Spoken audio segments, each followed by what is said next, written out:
कृष्ण मित्रों, आप सभी को गोवत्स द्वादशी की बहुत बहुत शुभकामनाएं, हार्दिक शुभकामनाएं। भादव मास की कृष्ण पक्ष की द्वादशी को गोवत्स द्वादशी कहा जाता है। इस दिन गाय और बछड़े का विशेष पूजन होता है। इस दिन सुबह स्नान ध्यान करके स्वच्छ वस्त्र धारण करके गाय और बछड़े को फूलों की माला पहनाइए, उनके मस्तक पर तिलक लगाइए और उनका प्रिय भोजन उन्हें कराइए। हरी घास, गुड़, रोटी उन्हें खिलाइए। और आप व्रत कर पाए तो पूरा दिन इसमें व्रत किया जाता है। रात में गोवत्स की कथा सुनकर व्रत पारण किया जाता है। इससे बहुत विशेष लाभ होते हैं। कहते हैं गांव में गाय में सभी देवी देवताओं का वास होता है। 33 करोड़ देवी देवताओं का वास होता है। कहते हैं गाय के मुख में चारों वेदों का निवास होता है। गाय के सींगों में भगवान शिव का वास होता है। गाय के उदर में भगवान शिव के बड़े पुत्र कार्तिकेय का, मस्तक पर ब्रह्मा जी, ललाट में रुद्र, सिंघों के आगे वाले भाग में भगवान इंद्र, कानों में अश्वनी कुमार, आंखों में सूर्य और चंद्र, दांतों में गरुण, जिह्वा में सरस्वती निवास करती हैं। गाय के अपान में सारे तीर्थ, मूत्र स्थान पर गंगा जी, दक्षिण पार्श्व में वरुण और कुबेर, वान भाग में महाबली यक्ष, रोम कूपों में ऋषिगण, पृष्ठ भाग में यमराज, खुरों के पिछले भाग में अप्सराएं, मुख के भीतर गंधर्व, नासिका नाक के अग्र भाग में सर्प का वास होता है। गाय के गोबर में लक्ष्मी, गोमूत्र में भवानी और थनों में समुद्र विराजमान होता है। इसके अलावा अगर गाय के पैरों में जो मिट्टी लगी रहती है उसका हम अपने मस्तक पर तिलक लगाएं तो तीर्थ स्थानों जितना पुण्य हमें प्राप्त होता है। आइए अब गोवत्स की कथा सुनते हैं। एक राजा थे, उनके 7 पुत्र थे, लेकिन राजा को एक ही नाती था। राजा के राज्य में कई वर्षों से अकाल पड़ा, वर्षा नहीं हो रही थी। प्रजा त्राही त्राही कर रही थी अन्न जल के लिए। राजा बहुत ही पूजा पाठ करते थे, लेकिन कुछ असर नहीं हो रहा था। एक दिन वो वन में गए, एक ऋषि के आश्रम में गए। गौतम ऋषि के बोले, हे ऋषिवर, मैं इतना पूजा पाठ करता हूँ, दान धर्म करता हूँ, फिर मेरे राज में ये सूखा क्यों पड़ा है? इसका कोई उपाय बताइए। ऋषि बोले, हे राजन, उपाय तो है, क्या आप कर पाएंगे उस उपाय को? बोले, जो भी होगा मैं करूंगा अपनी प्रजा की सुखों के लिए, ये मेरा राज्य धर्म है। बोले, आपको इस राज्य धर्म के निभाने के लिए आपको बहुत बड़ा त्याग करना पड़ेगा।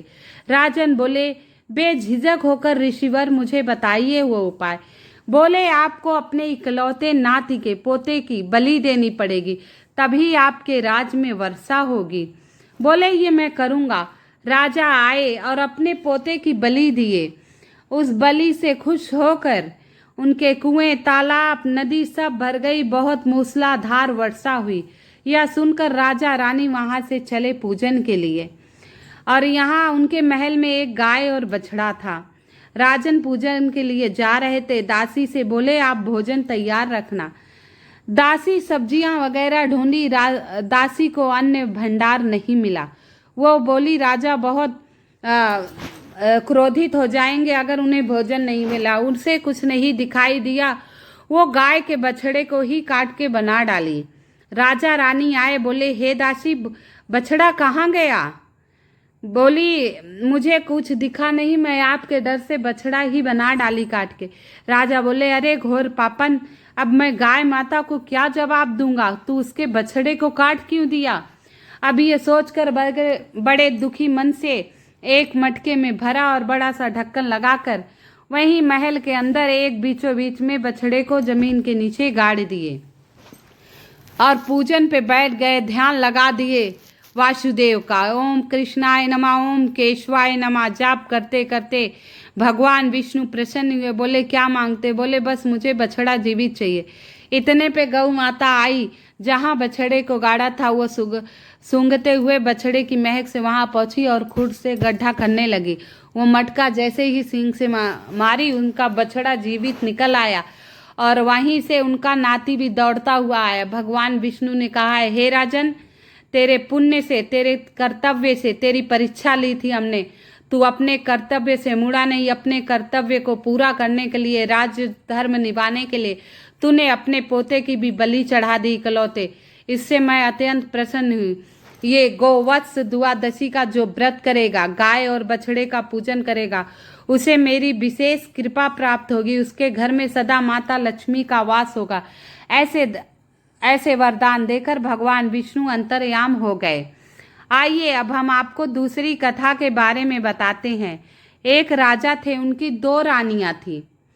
एक का नाम सीता था, एक का नाम सरस्वती था। एक का नाम सीता था, एक का नाम सरस्वती था।